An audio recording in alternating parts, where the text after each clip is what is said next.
لات، منات اور عزا یہ بت کون سے تھے اور مشرکین ان کی پوجا کیوں کرتے تھے، اور ان تینوں بتوں کا ذکر قرآن کریم کی کس سورہ میں آیا ہے، یہ تمام تر سوالات آج کی اس ویڈیو میں ہم آپ کے لیے پیش خدمت کریں گے۔ بسم اللہ الرحمن الرحیم۔ السلام علیکم ناظرین۔ پہلے زمانے میں بت پرستی عام ہوتی تھی، جیسے مشرکین مکہ کے یہ تین بت یعنی لات، منات اور عزا مشہور تھے، جن کا نام قرآن کریم کی سورہ النجم میں آیا ہے۔ بھلا تم نے لات اور عزا پر غور کیا ہے، اور تیسرے ایک اور منات پر؟ کیا تمہارے لیے بیٹے ہیں اور خدا کے لیے بیٹیاں؟ یہ تو بہت بے ڈھنگی تقسیم ہوئی۔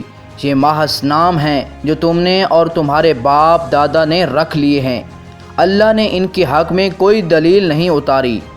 وہ محض گمان کی پیروی کر رہے ہیں اور نفس کی خواہش کی، حالانکہ ان کے پاس ان کے رب کی جانب سے ہدایت آ چکی ہے۔ کفار ان تینوں بتوں کو خدا کی بیٹیاں مانتے تھے۔ پوری مشرکانہ خدائی کا احرام ان تین تکونی بتوں پہ کھڑا تھا۔ مشرکین کے مطابق لات کا کام خوشحالی اور زرخیزی لانا تھا، یعنی لات عوام کو خوبصورتی دیتا تھا، منات کو موت تقدیر کو ڈیل کرتا تھا۔ دوسرے لفظوں میں یہ کہہ لیں کہ فیصلہ سازی کا کام منات کے سپرد تھا۔ تیسرا آتا ہے عزا، سیاہ سفید کا مالک تھا۔ عزا دن رات لانے کا کام کرتا تھا۔ مشرکین مکہ اس جہالت کے گھٹا ڈوب اندھیرے میں ڈوبے ہوئے تھے۔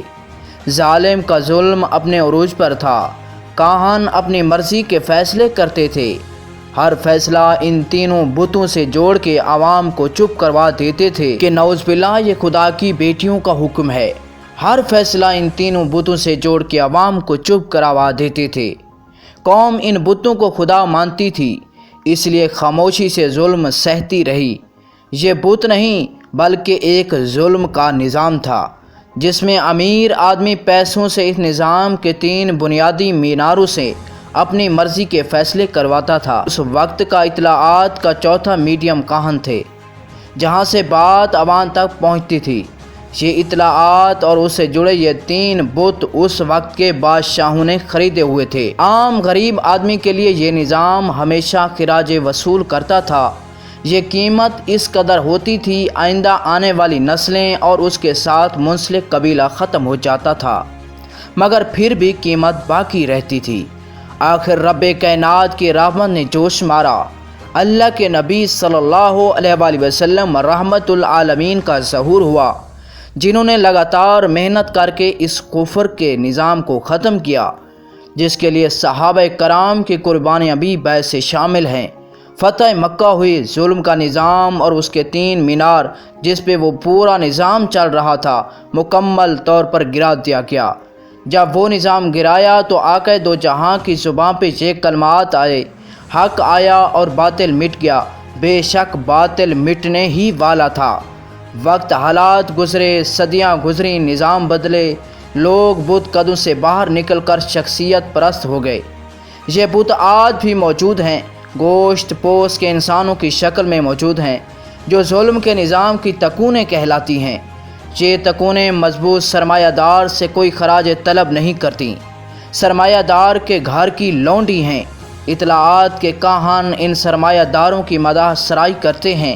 یہ کاہن اس جعلی خدا راج اور اس سے منسوب جعلی خدائی بیٹیوں کے احرام کو مکمل طور پر سپورٹ کرتے ہیں۔ کاہن اس وقت بھی مقناطیس سے بڑے بڑے بتوں کو ہوا میں معلق کر کے عام آدمی کو جعلی خداؤں سے مرعوب کر کے بلیک میل کرتے تھے۔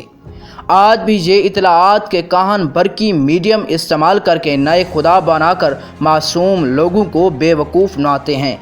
ایسے ظالم بت پرست نظام میں معصوم آدمی کی جان بلی لی جاتی ہے۔ مولا علی علیہ السلام کا قول ہے، کفر کا نظام چل سکتا ہے مگر ظلم کا نظام نہیں چل سکتا۔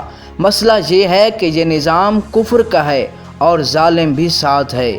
ناظرین، امید کرتے ہیں کہ آج کی اس ویڈیو میں آپ کو لات، منات اور عزا جیسے بتوں کے بارے میں آگاہی مل چکی ہوگی کہ یہ کون سے بت تھے، مشرکین اس کی پوجا کیوں کرتے تھے، اور تمام تر فیصلے ان سے منسلک کر کے لوگوں کو کیوں چراؤ۔ امید کرتے ہیں آج کی یہ ویڈیو آپ کو پسند آئے گی۔ ناظرین، اللہ تعالیٰ سے یہ دعا ہے کہ ہم صراط مستقیم پہ چلنے کی توفیق عطا فرمائے۔ ناظرین، ملتے ہیں اگلی ویڈیو میں، اپنا ڈھیر سارا خیال رکھیے گا۔ اللہ تعالیٰ آپ سب کا حامی اور ناصر ہو۔ اللہ نگہبان۔